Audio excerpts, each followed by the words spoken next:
Hey, you guys, what's up? I'm Alexa Reeves, and I am coming at you as your witch and host for today's book review. I usually frequent the podcast and sometimes a live stream, but today Melissa has asked me to review some of the awesome books I have got at the shop. That library at Goddess is amazing. She is constantly getting in new inventory. Um, Whatever topic it is you're curious about, she's probably got a book for it. But today we get to talk about some of my favorites. And this is the one I'm actually in the middle of, and I've been tearing through it. Today I want to talk to you guys about Morbid Magic, which is Death, Spirituality, and Culture from Around the World by author Thomas Prower. I have always enjoyed a little bit more of the darker arts when it comes to magic and books. And this one just hit that perfect vein for me. As far as books go, it's a chunky book. It's several, let me see here, it's about 300 pages or so, so it's not too bad. What I enjoyed about this book is rather than coming at this as a necromantic approach or, an approach of somebody who is out to gain something by having you follow his specific steps for death magic.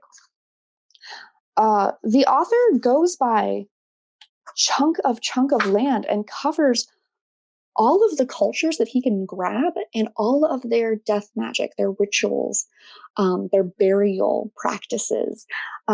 He covers Mesopotamia. He covers ancient Egypt. He covers Judaism, Islam, Middle Eastern, Roman, Greek, the Euro-Pagan. He covers Christianity. And then he gets into the sub-Saharan Africa cultures, not only the ones in Africa, but the ones that were displaced into the continental North Americas when they were taken. He covers India, South Asia, Buddhism, China, Japan.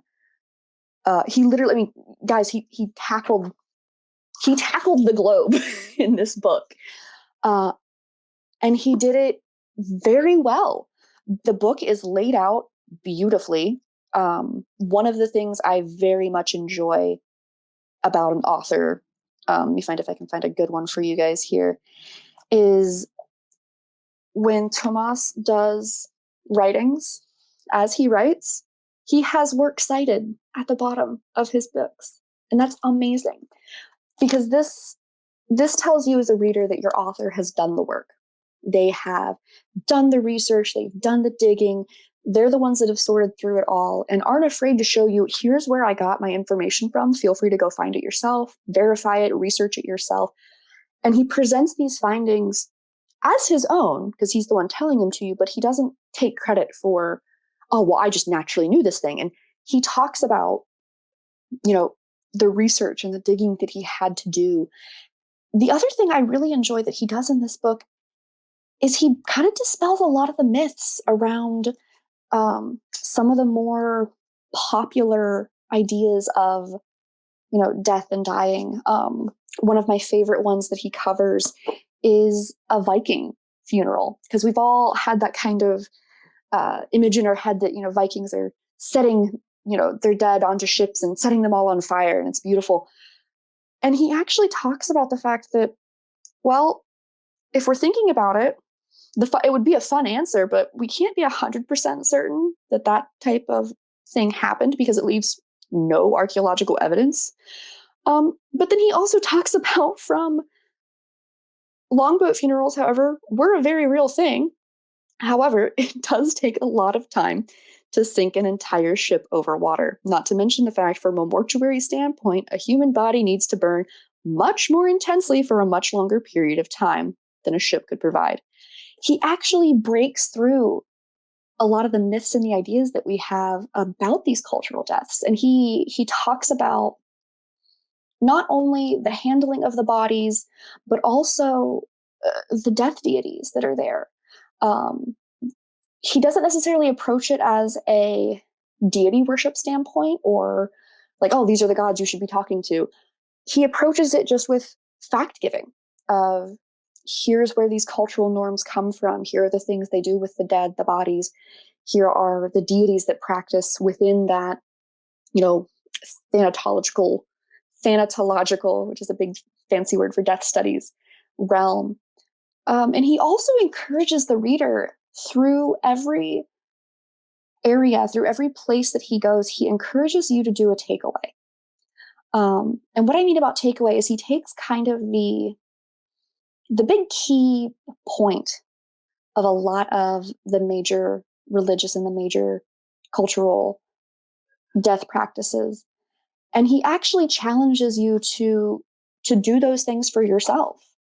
Um, and he actually takes it in a sense of, if there's a culture that is big on, dividing up all of their assets to come with them upon death, or providing. I remember I think it was in one of the Islam chapters, that providing for the widow is part of the funeral process, and that the dead person is supposed to provide for their widow. And he actually makes it a challenge, like, here is your takeaway.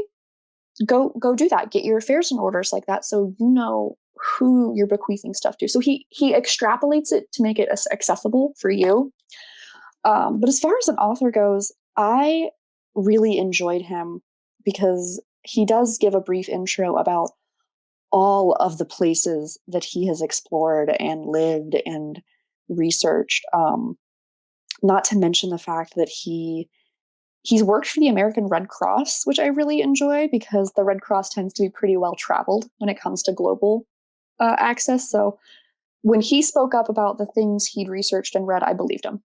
Um, Not to mention the fact that he had just a very no nonsense approach. But this is a book that's more reference and research. If you were going to write a paper, I bought it because I'm thinking about going into mortuary sciences, and I thought, oh, let's see what other cultures are up to and see if this is something that I'm still palatable with. It's definitely worth a read. I'm tickled to death that I bought it, but I love nonfiction like this. I love learning, and I love the cultural appreciation you can gain by hearing what other people are doing with an activity that touches all of us. Death comes for all of us. So I liked the fact that he really boldly and bravely touched on what all these different cultures and societies and people and religions are doing to something that is so easily accessible to all of us. So would recommend, would go buy. Melissa should have copies there. And if not, she can probably order you some, guys. So go pick this up. Let me know what you think of it. And I will see you all in the next one.